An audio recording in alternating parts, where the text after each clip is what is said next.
Good morning and welcome to the National Newspaper Publicists Association's Let It Be Known. This morning, I'm going to be joined by Barrington Salmon and Austin Cooper, and Austin and I will tell you about our trip to the White House and meeting in the Oval Office with the president and the vice president.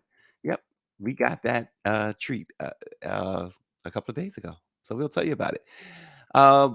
Also, though, we'll bring you more on the story of what's happening in racist Mississippi now that a piece of legislation that appears to have the votes to pass is working its way through the state. Black residents and the mayor of Jackson are extremely upset, angry, as state lawmakers have moved ever closer to establishing a separate justice system in Jackson for whites and African Americans. And yesterday, we're in red, just suspended above the stadium, doing it the way nobody else can. My girl set it off. Rihanna turned the Super Bowl into a personal party. And I saw Michael Strahan trying to get a little hug. You know, me and others, ASAP is the other. We're not going for that, Michael Strahan. Know your lane. Stay away from our girl. we, we're not standing for that. But anyway, Rihanna was also confirmed, guys, afterwards. Speaking of ASAP, she confirmed afterwards that she is indeed pregnant with child number 2. And you know what? I can't blame ASAP. You got to make as many copies of Rihanna as possible. That's how I feel about my wife. That's why we got all the kids we got. So anyway, but I also want to talk about Agent Orange and how he's going to be put on blast today. Donald Trump had the audacity to go after our girl Rihanna before the Super Bowl performance. We're gonna talk about that this morning, but also hip hop, of course, is celebrating 50 years this year, and it was also supposed to be a big year for the iconic group De La Soul. But yesterday, we learned a sad news that Trugoy The Dove, who has struggled, you know him as Plug One, who has struggled with congestive heart failure over the years, has died at the age of 54. De La Soul have been working to get their first 6 albums on streaming services after years of negotiations with Tommy Boy Records, their former label. Reservoir Records stepped in, purchased the Tommy Boy catalog, freeing De La Soul, and after more than 3 decades, the group's groundbreaking records like 3 Feet High and Rising, and mine's stakes is high, I should say, artificial intelligence, things of that nature. They will finally be released on streaming services next month, in fact. And just last month, the Dove spoke on LL Cool J's Rock the Bells radio about the catalog, and he was really looking forward to a big year. Dave Trugoy, the Dove, has died. But now, guys, the Super Bowl champions, Kansas City Chiefs. What a game, Barrington. I know, Barrington, your game of football is not this game of football, but this was a classic Super Bowl. And Austin and I was just talking beforehand. There was a call there. I got friends who are Eagles fans, and then I got others who are KC fans. To me, it was all about Rihanna, so I could whoever won. But it was a great game. It was a great game. But that one call, Austin, how do you make that call? What was it, holding or something? They call, it was some sort of a holding call, and I don't profess to understand football, but I didn't see any holding there. And as you said before the call, that he was holding. Yeah, he said that he held him, and he did. He did say he admitted to holding him. He admitted it. Yeah. So what's that was such a weak call. I mean, it was so weak. It was, I don't think you can't make that call at that juncture in a game like that toward the end there that is going to determine. I mean, look, from what I saw, he was barely. If he was holding, it was barely. I thought it was a lame call. Yeah, I thought it was lame too. And hey, you know what, Barrington, you're right. Big ups to the defensive back who admitted it. Yeah, so. My thing is like that kind of burst of balloon of people that are upset about the play.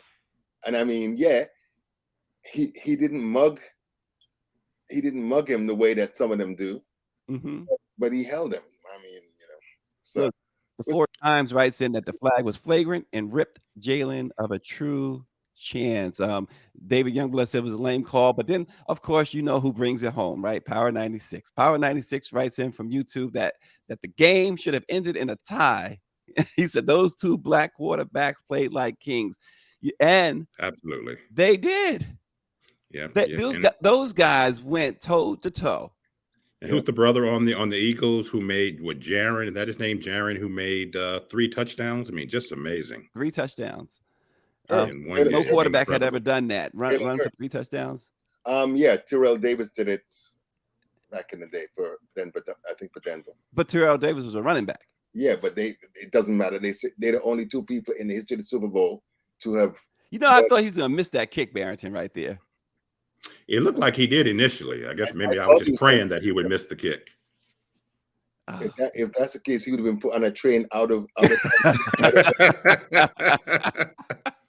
Look, it was one of the best. Again, it was a great always game. Good when the Super Bowl is good, right? It was one of the. I agree with David Youngblood writes in that it was one of the best Super Bowl games ever. It really was. Absolutely. And of course, we sit here as black men very proud because there was 2 black quarterback on each team. And they played like, I guess, like he said, they played like kings. They played like champions. Kings. Both teams can hold their heads high. As I've said before, I have never professed to be a football fan, but that I can honestly say was the first Super Bowl that I've watched from start to finish. Yeah. I mean, I just sat there. I was working on an article, but I was really engaged in the game, and that's what I appreciated more. That it was so close. Both teams played with their hearts, and again, both teams can hold their heads high. It was really, really, really a good game. As you know, I was rooting for Philadelphia. Got to support my mom and sister, but it was really a tremendous game, and I'm thankful that nobody was seriously injured. There was one hit that a Kansas City Chiefs player took, and I said, "Dear God, please let him be okay." And he was okay, but it was such a direct helmet hit to his chest. I'm like, my God, that's a conversation we had a couple of weeks ago. This is such a brutal sport. Yeah. And the commercials were great. I love the commercials. You like the commercials? Every commercial. I had a problem with Diddy's commercial. I thought Diddy's commercial was like, what is he doing? He's always doing too much. That was really I have to look at it again. I wasn't really paying close attention. Didn't even know what it was about. Somebody said it's an Uber commercial. I said, really? I still don't know what he's always doing too much. Sound like you have something against Diddy. He's a fellow New Yorker. I don't hate him. He's very successful, but he just does too much. They all come. Him and Orange Jesus come from the same PR school. Any PR is good PR. Oh man, because I've seen him. Diddy. Paris Brown says I didn't recognize Diddy at first. Neither did I. Go ahead, Barrington. I'm sorry. As was saying that I kind of turned off of him when I saw him on some documentary of some young people trying to become his assistant, and I was like, this contrived, arbitrary, foolish man. No, I mean the types of things that he was saying, the types of things that he was doing. It was like, why is it even necessary? But the big question is, how was your Super Bowl party? Did you go? Did you go to a party? Did you have a party? I went to a birthday party. It's the Super Bowl. So that I'm not into that like I am with World Cup. World Cup, you couldn't find me. Well, that's true. That's why I said where in the world is Waldo Salmon? I was like glued to my TV for the whole time.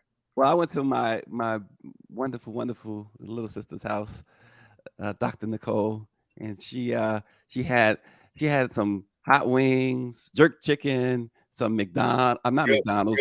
White Castle. We got White Castles. Real jerk chicken. Real jerk chicken. Barrington, you would be jealous. I'd be jealous. Okay. You'd be jealous. So you need to bring me some then. Next time. He made some banana pudding. You see how he is? You see how he is? Next time. Next time. Look, but Anytime you go to a Super Bowl party and they give you, my sister gives you these take-home plates, these take-home containers, like you're in a restaurant, you know you're at a real good Super Bowl party. Nice. Okay. Yeah. I thought of going, my sister held a Super Bowl party for 10 or 15 at her place. And, I briefly thought of going up there, but I didn't feel like doing that. Yesterday the weather was crappy. And I didn't know what the traffic would be like, so I just stayed here in the. Well, I gotta ask you guys a question. Speaking of my sister, she's gonna hate me for this, but speaking of my sister, so she's engaged, right? Congratulations, of course, right? Yeah, I gotta say congratulations. Say it. Congratulations, sis. And since we have nothing to do with what's about to come out of Stacey's mouth, but go ahead, Stacey. She got a wonderful guy who won't yet put her on a first class Amtrak or whatever. What's up with that? Why? Got to put on first class, right? This idea of business. I want you to tell my future brother-in-law, both of you guys, because you ever see that commercial or is a thing with on Instagram where or the other platform, the kids like TikTok, where the guy comes, he wants to date 50 Cent's daughter. And 50 Cent takes him to the back room. Says, "Let me talk to you for a minute." Takes him to the back room, and all of these guys, they're like these bodybuilders, workout guys. They confront the guy. And I've not seen that. So I need you guys to be those guys. So I need you to tell my future brother-in-law. I can't jump in his neck if I don't know what the reason is. He's not yet let her travel first class or pay for her to travel first class. And do you know why? There's no reason. You can't give me a reason for that. Is it because he's cheap? Is it because he's frugal? Is it because I don't know. I don't know if he's cheap. Maybe frugal is the word, right? Probably frugal. Ask him before you take him in the back room. I've taken him in the back room a few times. It won't change anything. He's stubborn. Oh, okay. No, I mean, at least once he ought to put her, treat her like the queen she is. At least once. Thank you. And put her in first class. At least once. First class, right? My sister deserves first class. So. Absolutely. All right. Now that we've established that, let's go to the real deal here. Look, she writes in, "We travel business for business since he works for the Trailways."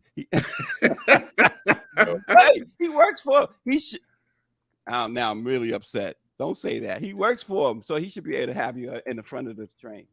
Next. Funny. Donald Trump, one of Barrington's favorite presidents to beat up on. Yeah. He had the audacity. This is I've been looking forward to this conversation, guys. So Rihanna's reign, of course, can't be stopped. Last night proved it cannot be stopped. Absolutely. And former president, the Agent Orange himself, and Barrington calls him something. What do you call him, Barrington? Orange Jesus. Orange Jesus. Is big mad. He's bigly mad about the fact that she performed last night. Before the show, he went off on her. Without her style, this is what Trump says. Without her stylist, she'd be nothing. Bad at everything and no talent. Wrote the twice impeached president, the soon to be indicted former president. His outlandish remarks were in response to another outlandish person who, of course, is trying to get notoriety. Republican Representative Ronnie Jackson of Texas tweeted that Rihanna should not have been chosen as the halftime show performer. I'm sure he watched anyway, and he probably enjoyed it and won't tell people he enjoyed it. He talked about how Rihanna spray painted a F Donald Trump on a car at the Cadillac Ranch in Amarillo when he was president. He says she's made a career of spewing degenerate filth while bad-mouthing America every chance she gets. Why is the NFL showcasing this crap? Well, and Donald Trump led an insurrection. But Donald Trump is degenerate filth himself. Exactly. So he was mad, and he was big mad because Rihanna was one of the artists who told him, "Hey, don't be playing my music at your rallies." Yeah, yeah. But look, what does Donald Trump do best? He go after Black women because Steven Tyler of Aerosmith, Bruce Springsteen, the boss, all of them have told him not to play their music at his. He didn't go after them. But listen. He this is a twofer for him. It's an opportunity for him to attempt to denigrate a black woman, and also have the audience, the multi-million audience for him to. I mean, there's no great mystery. My sister says I'm bougie. Greer says that too. That you're bougie? Yeah, I'm seeing what she's writing, and that's just not nice. But look, here's the thing. I was prepared and still am. I'm still loaded for bear for Donald Trump for going after Rihanna like that. But let's let her fans do it. Let's let the Rihanna nation do it. So I was looking at some tweets. At Sandy CSLTX says Rihanna is a queen, unlike Trump, who is trying to act like one. So that was a good one. At Notorious Normani says Trump attacks Rihanna, said without her style she'd be nothing, bad everything, and no talent. This coming from a man whose father gave him millions upon millions of dollars and still managed to have almost 10 bankruptcies. Wish I could just put the letter L on his forehead. You don't need. And at Mel Brown 00 says Donald Trump, whose face looks like it has a Best Buy date of July 12, 1972. That was the best one. Has the nerve to insult Rihanna. And then at ehimgood _ Trump saying Rihanna has no talent, is wild because she can sing and dance. He can't. But the kicker is she's better at business than him. Yeah, absolutely. She's prettier. She's smarter. She's her wealth. She's more savvy. Yep. She's a woman. She's a shrewd, smart businesswoman. Astute businesswoman. She's everything that he wishes he could be. Yep. And she was not born to, as you said, Stacey, she was not born into wealth. Nope. And as somebody else pointed out, this was one last tweet. Mike Singleton says, not surprising that Trump is attacking Rihanna. He posted, of course, without her stylist. I don't know what that means, without her stylist. Rihanna don't need a stylist, by the way. Thank you. Thank you. Trump, thank you. And saying that she has no talent. He says Trump has a thing about attacking powerful black women, and Rihanna must really bug him being richer than him. Self-made. She's, according to Forbes, Rihanna is the only one of 2 black women to be billionaires. The other is Oprah Winfrey.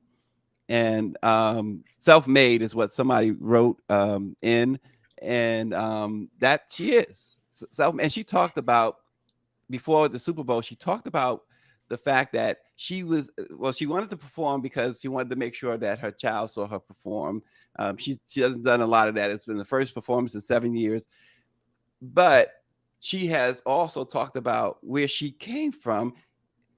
She came from basically nothing. Yep. Very modest means. Yeah. Which makes her even more shining a story of success. Yeah. And the fact that she's worth the fact that she's a billionaire is kudos to Rihanna, and to hell. Oh, and by the way, she's not the Kanye West type of billionaire. Exactly. She always wear her chain. Exactly. According to Dave Chappelle. But every time Trump tweets, these attacks on black women and attacks on anybody, it just shows what a pathetic and sorry and despicable individual and insecure individual that he is. And the older he gets, the more despicable he becomes. Yeah, I like what the 4 Times writes. Trump is out and Trump is trash, and it's 4 Times puts in these emojis. I'm still learning certain emojis, and it's closing is clout chasing. But 2 things can be true. This performance was, I don't understand 4 Times. We could have ran Rihanna's greatest hits on a playlist. We basically went to a surprise baby reveal. This lackluster performance lacked everything. The dancing said, "I'm pregnant." She looked great though. So I guess it's a criticism of we not having that. I don't know why I read it. We're not having criticism of Rihanna's. This is not the way to go. That was an outstanding performance. Is it because I'm biased? Yes, slightly. Oh my! No, but really, it was I thought it was a great performance. You know, most of the songs that she sang, I recognize, and kudos to her. You know, everything from the imagery, and again, uh, you would not have had me standing, much less trying to perform and dance at that height. How high up was she, Stacey Merrington? Have you all heard? Up above the stadium.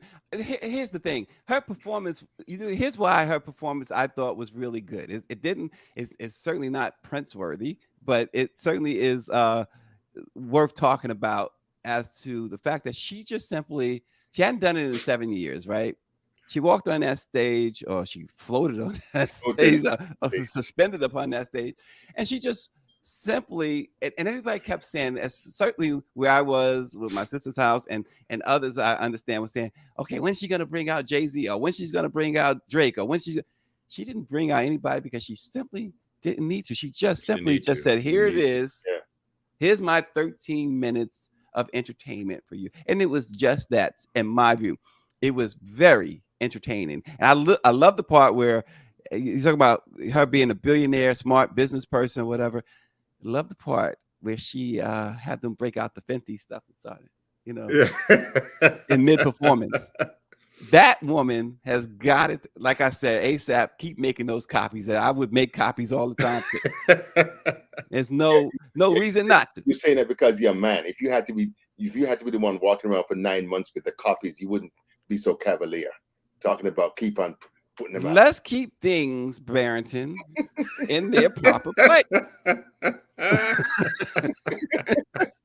You two are hilarious. You know good and well we are big fans of Black women on this show. However, I'm a big fan too, but slow your roll, bruh. Slow your roll. All defensive over there.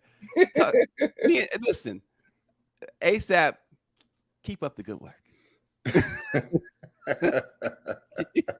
Hey, Austin, can you imagine if they had a son and named him Stacy?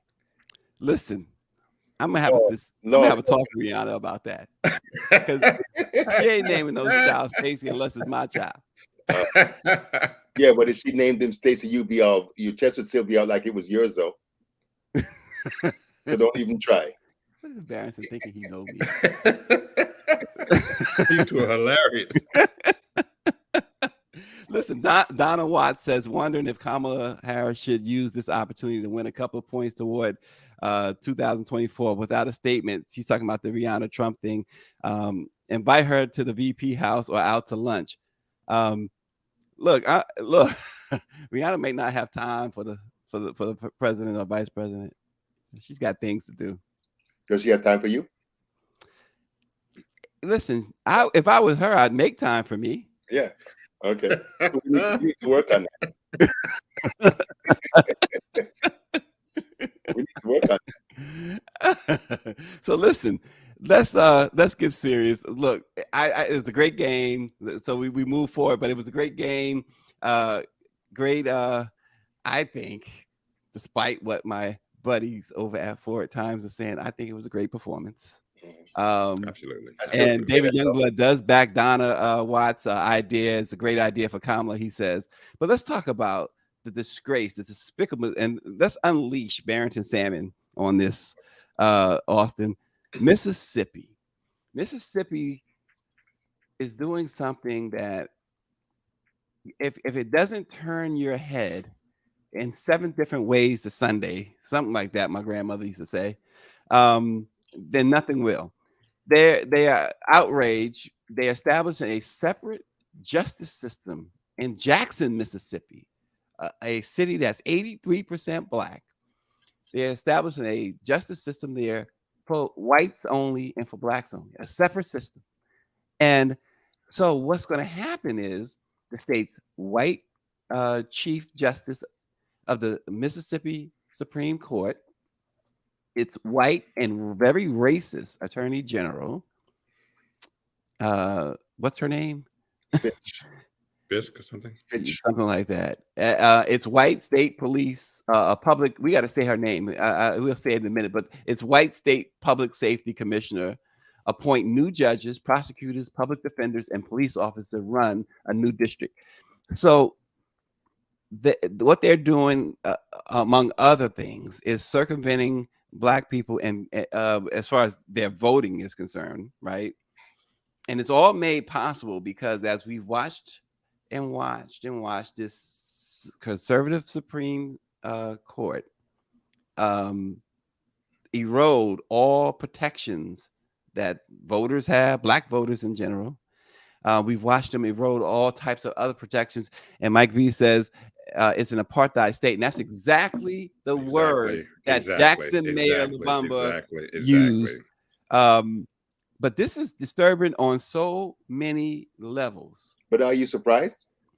It's Mississippi. Nothing surprises me, especially when it comes to race. But listen, we keep on making the mistake, I think, of assuming that what we're seeing in Mississippi and other states, cities in the South, that it's not happening elsewhere. I don't hear I'm waiting to hear the type of white outrage against it. I don't hear anything. I don't hear much outrage against what Ron DeSantis is doing in Florida. This is perhaps just the nastiest, dirtiest example of apartheid that is part and parcel of what used to be the Republican Party. Mm-hmm. They are making sure with voter suppression, with everything, with every legislative means that they can, to push Africans in this country back to 1860. Yep. And my state of birth, Florida, is fast becoming an apartheid state as well. So it's a good point, Barrington. But the state of Mississippi, every time when you think that state can't go, lower with racist behavior, they always prove themselves. June 12th, 1963, 60 years this June. A 37-year-old field secretary for the NAACP, Medgar Evers, was shot and killed in his driveway. By Byron. He had just, and he had just left his office, and I forgot he dropped off. He was in meetings all day with either Marion Wright Edelman or Eleanor Holmes Norton, I don't remember, who were assisting him with voting rights efforts with the NAACP all across the state. And the two of them sat in his office and watched President John F. Kennedy give his civil rights speech, which was enacted in the aftermath of his assassination 6 or 7 months later. Mm-hmm. So he dropped her off at the Greyhound station and then goes home and is taking things out of his car, walking into his home, and is shot and killed in the driveway. And his wife and children came out and basically watched him bleed out before their eyes. He died for the right to vote 60 years ago, as did many others. And the fact that 60 years later, you have white folk doing this kind of craziness, the children, and maybe grandchildren of some of the very same racists that Medgar Evers was fighting 60 years ago are carrying on their parents' racist legacies. Yeah. Mm-hmm. Lawrence Guyot. Yep. Well, I agree with what Mike V just wrote in. He says this is the perfect time for the Biden administration to gather the base and send VP Harris and the CBC down there and show up for solidarity with Mayor Lumumba and folks in Jackson who voted for Biden. I agree 100% right there. Great move. It would be a great move. That Attorney General Lynn Fitch, well, her father and grandfather. There's a story on the Daily Beast that Greer shared with me. I read in horror. It's a horrible story. One that you should read it because it gives the history of this Attorney General's family. She was the one who you may know the name Fitch because she's the one who started in 2021, whose case was the one that ultimately led this Supreme Court to overturn Roe v. Wade.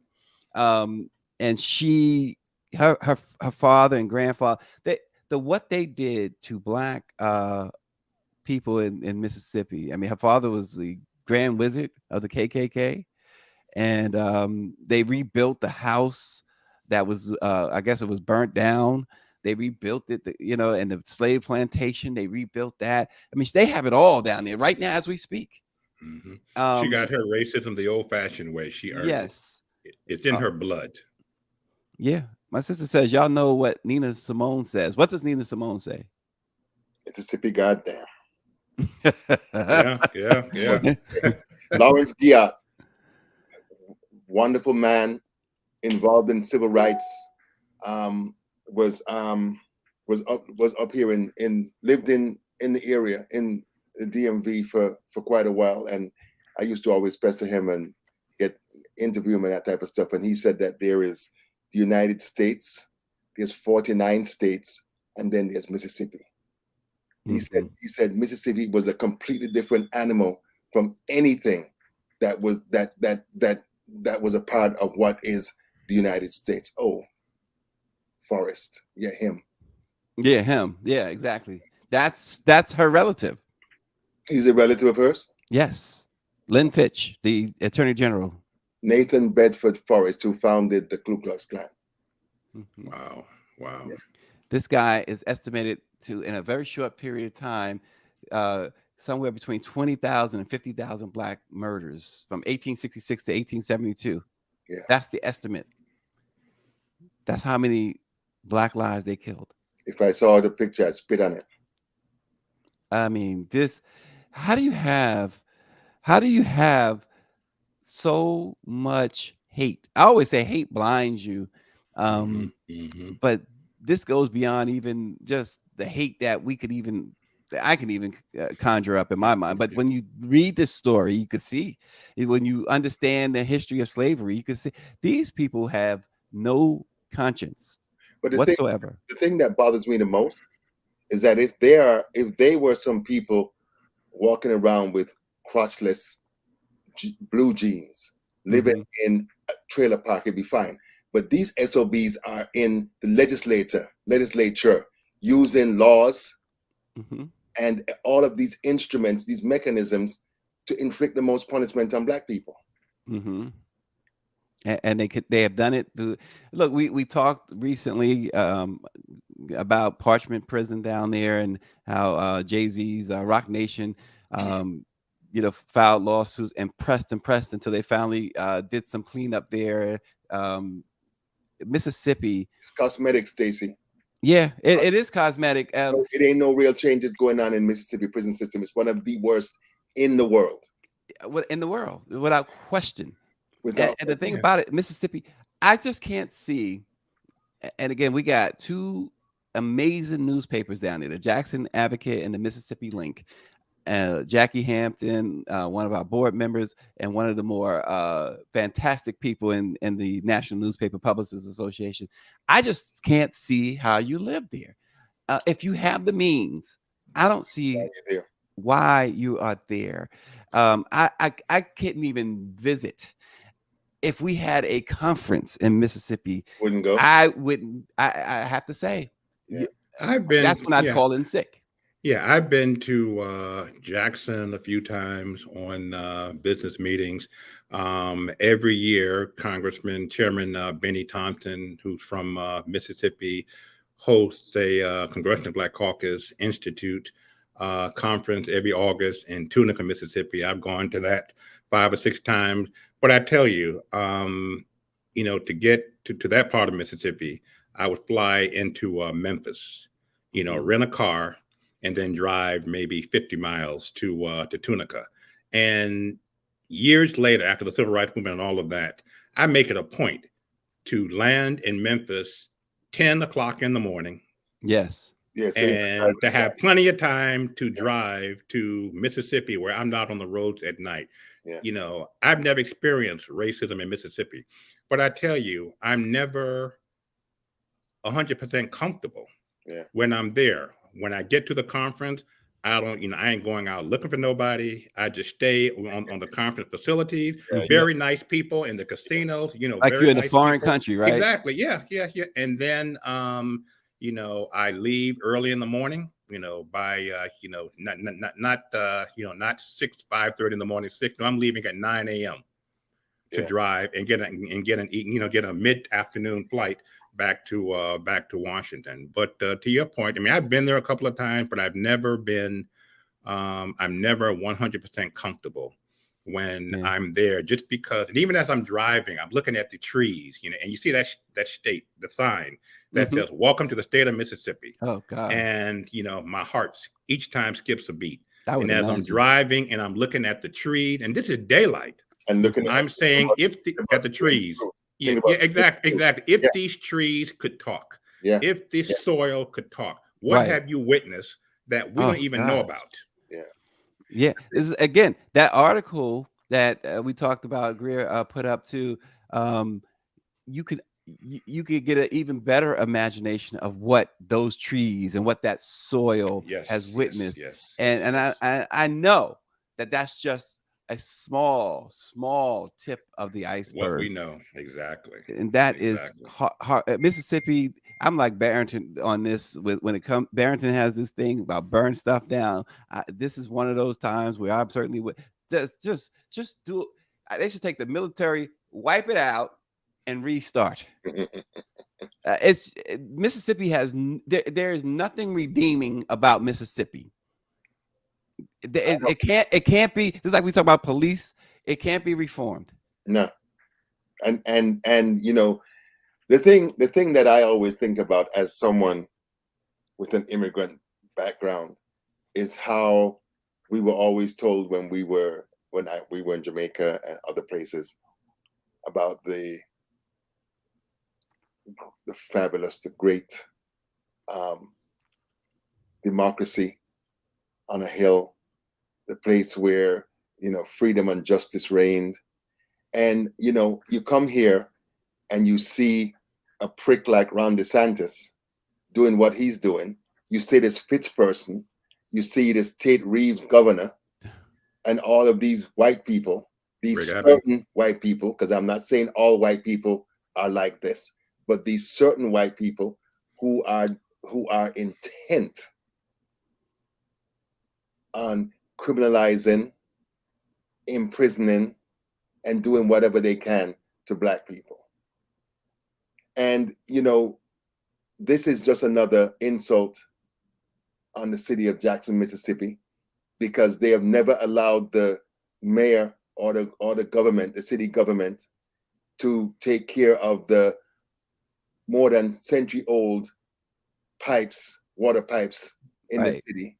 And every attempt that the government has made to try to get the governor and all of these others, I'm not going to say what I want to say. They've been trying to get them to finance repairs, and they won't do it. Because I'm telling you, I don't have no goddamn time for symbolism. All of the people in Jackson, Mississippi should tell them pricks in the legislature that they're not paying any more taxes. Because what do they have to lose? Right. What do you got? Right. What do you have to lose? My sister says Florida's not much better. It just has the beaches and Disney. Absolutely, sis. Absolutely. And that's my home state. It's horrible. It's deplorable. You got to find ways to fight. Say again? You got to find ways to fight. I hope a whole bunch of people are filing lawsuits. There needs to be a Montgomery bus boycott style boycott of the state. Something needs to be done. Lawsuit. Something needs to be done. That's for and the gerrymandered maps are the reason why most of these Republicans are in office. And Brett Favre still hasn't been charged. And now he's suing people for saying he should be charged. Yeah. White privilege. He should sue me. Unbelievable. White privilege. He should sue me. I ain't got no money. Come sue me, Brett. Barrett, I like that. Call them out. I hope they throw them cases out. And because he sued Shannon Sharp and some other people who have been relentless. Because no matter how much he tries to change it, they misappropriated $5 million for his daughter's volleyball court at the University of Southern Mississippi. I don't care what the hell they say. The building's there. They use wealth. We know they use welfare money. They use welfare money. so he can pretend and act like Trump and act like he don't know what he's saying he didn't know where the money came from, but their email and other correspondence that showed that he knew and was telling former Governor Phil Bryant that he didn't want the media to know what was happening. He wrote the agenda. He wrote the plan. He wrote the blueprint. Yeah. Well, I agree with the idea that the president should send the vice president and the CBC down there to stand with the mayor, and really make an issue out of this more than it already is. It's not, it's not. It seems to be maybe because it is Mississippi, people are just not really paying attention to this. No, but Stace, here's one of the things that I think. Ron DeSantis is the epitome of he's a former Republican Party rich small. All they do is constantly create controversy, create situations, create circumstances, and people are bombarded and overwhelmed with all of the crazy stuff that they're doing. Yeah. So it may be. So I think in a lot of cases, people are just like, "What the hell?" They're kind of frozen because every day it's something new. The Orange Jesus does it. What used to be the Republican Party, it's a part of the playbook. Yeah. But I want to do that. They just send that. There's so many different things they're doing at the same time to confuse and overwhelm people. But I want to give a shout out to this young brother mayor of Jackson. I always admire people who, despite the odds, put themselves out there and run for elective office and try to change the system from within. So this young brother here, yeah, exactly. Mm-hmm. I think we all owe him a thank you. It takes courage. It took guts for him to do what he's doing. I'm sure running for mayor included, he received numerous death threats because, again, this is the state of Mississippi. But kudos to this young brother who has put himself out there. But I wonder how much of all this, Barrington and Austin, if any, played into Deion Sanders saying, "I'm out." I don't know, because maybe I think Deion lived in a bubble. Because a lot of these footballers, celebrity types, they have a different experience from regular folks. It could have been an issue. My sense from what I've read, and I don't pretend to be an expert, is that he just went after more money. Exactly, and he knew. But I wanted to say real quickly, Chekwe Lumumba's father, of the same name. Anybody who's familiar with Black liberation and revolutionary circles, his father was that. His father has a fabulous history of resistance against the type of people that his son is dealing with in Mississippi. So he got this his devotion to public service and stuff from his family. Yeah. So it's in his DNA as well. Wow. Absolutely. Kudos to this young brother. Well, guys, before we close, Austin and I visited the White House. It was like a 5 or 6 hour day for us. Austin on Friday. Had a good time. We got a chance to meet some other Black reporters. Maybe how many Black reporters were invited? Austin was there anyway. Maybe about a dozen. Yeah, a dozen, including you and me. It's a dozen. Roland Martin and a couple of others. But we got a chance to talk with some White House officials who came in and said hello and said some things, talked a little bit about police reform and other things. Now, can't really tell you everything or a lot, much at all, because all of it was pretty much either off the record or on background, which which in itself, okay, we appreciated but certain things need to be talked about, and we can only talk about so much. But the highlight, so we were taken after a while, we were told to wait, and so that it would be worth our wait. You sitting there, they give us some Dunkin' Donuts and coffee in the morning, and then we had to go down and buy our own lunch. I'm complaining, right? had to buy our own lunch. And then after the session ended at about 2, it was supposed to end at about 1, but it seems like it was about 2 o'clock when it ended. We got there. They started on time, believe it or not, 9 o'clock. 9 o'clock. They said, okay, could you just hang in this room that they put us in? We were in Siberia. It was so cold. The Indian Treaty Room. The Indian Treaty Room. It was so cold in there, and I was telling one reporter, her feet were so cold. I said, just put your feet up on the next chair or something, because keep it off the ground.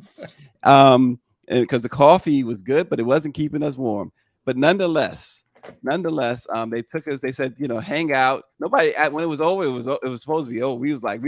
And of course, our boy Austin wanted to get to the briefing room for obvious reasons. But they said, hang out. Did he get there?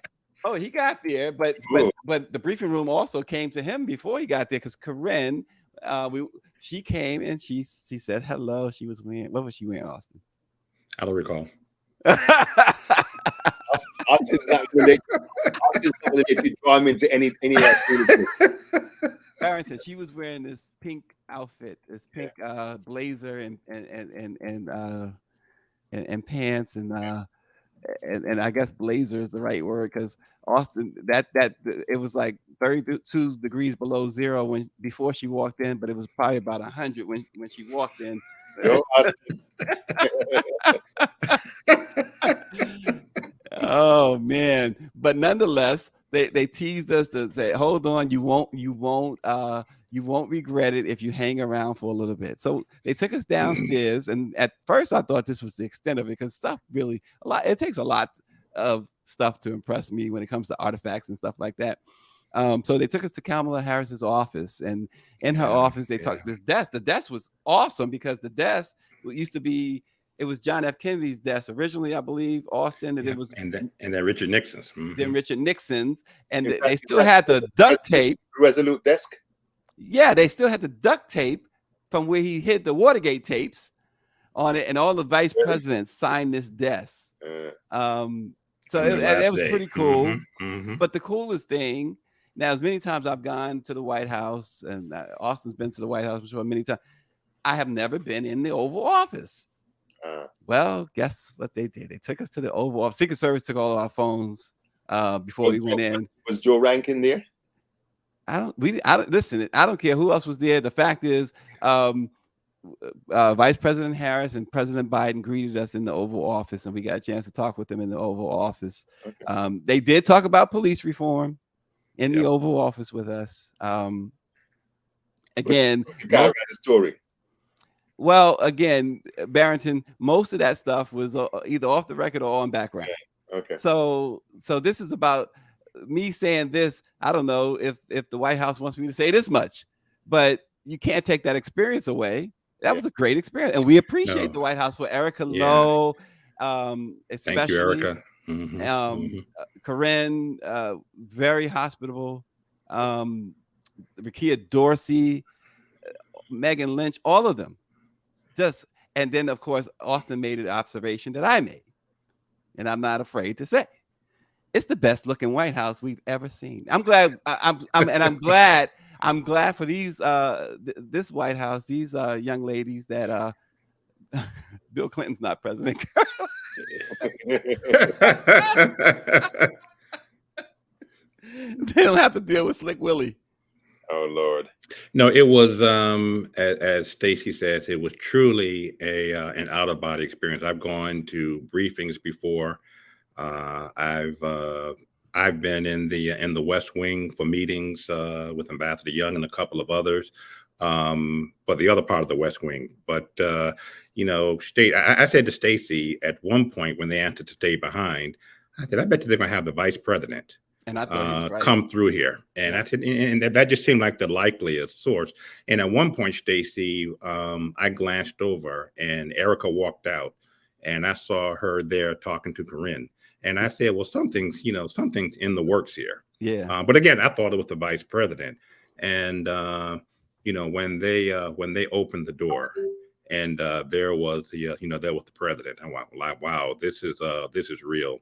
And Yeah, I wish it was interesting because when you said that, when we were in the Indian library room treaty or whatever, room, treaty room, freezing, and they saying wait, and you and I are speculating, and I thought you were totally right that they were going to bring Vice President Harris into the room. But there's a suspense, of course. I don't even say suspense. It's inquiring minds wanted to know. So I decided I got to go to the restroom. So the idea was to go out into the hallway and walk around a little bit and see if there were any extra Secret Service. Which I didn't see any. So I was saying, okay, so what are they doing? So when they took us down to the vice president's office, and I'm thinking, I'm deflated. I'm like, that's it. They had this lady tell us all about the office and everything. And I'm saying, that's it, Austin? This can't be. And even Roland Martin was like, he's like, is that it? And I'm thinking, is that it? But it could. I'm still saying it can't be, because Erica kept indicating there was something more to come. And so I was like, okay, all the governors were there because it was the governor's thing. And so we had a couple of governors, or one governor, Illinois governor, come in, right? Pritzker from Illinois. Pritzker. Yeah, and Illinois. So, but the desk wasn't it. And in fact, I'm looking. Miss Claudette Perry writes in that back in the day when she worked there, guess who made the furniture? General Mills. Yes, the Honey Nut Cheerios people. Honey Nut Cheerios outfitting the White House. How about that? Yeah, but as fascinating as it was to be in the Oval Office, we were in there for about 20 minutes, 25 minutes. I mean, it was a decent amount of time to get on the president the schedule. Although of the president that was because of the president. He was not. Yeah. It wasn't us. By the way, if Erica, you're watching, as you well know, it wasn't us who was not following directions. It was the president himself, because we were only supposed to go in and out and say hello, shake hands, take a photo. He's allowed. Yeah, well, listen, I'm just making it clear. It wasn't the black media. But was the president. Even when we left, I would love, and I don't know that I'll ever be in the Oval Office again, but as I walked off the perimeter of the campus, that they call it, White House staffers, I wish I could have sat in the Oval Office by myself. Dream here, fantasy, will never happen, for 10-15 minutes. President Cooper? Yeah. And I just wanted to walk around and to absorb and inhale the history of that office. I wanted to glance over at that desk and to see President Kennedy, dealing with the Cuban Missile Crisis, or talking to Governor Wallace about protecting students trying to enter the University of Alabama. I wanted to hear President Obama, imagine him on the phone dealing with the technicalities of the Affordable Care Act. I mean, the history of that room, and it's smaller than I thought it was. It is small than I thought it would be. Yeah. Yes. Well, Austin is so nostalgic. Only thing I thought about was it'd been cool if Richard Pryor was actually the president.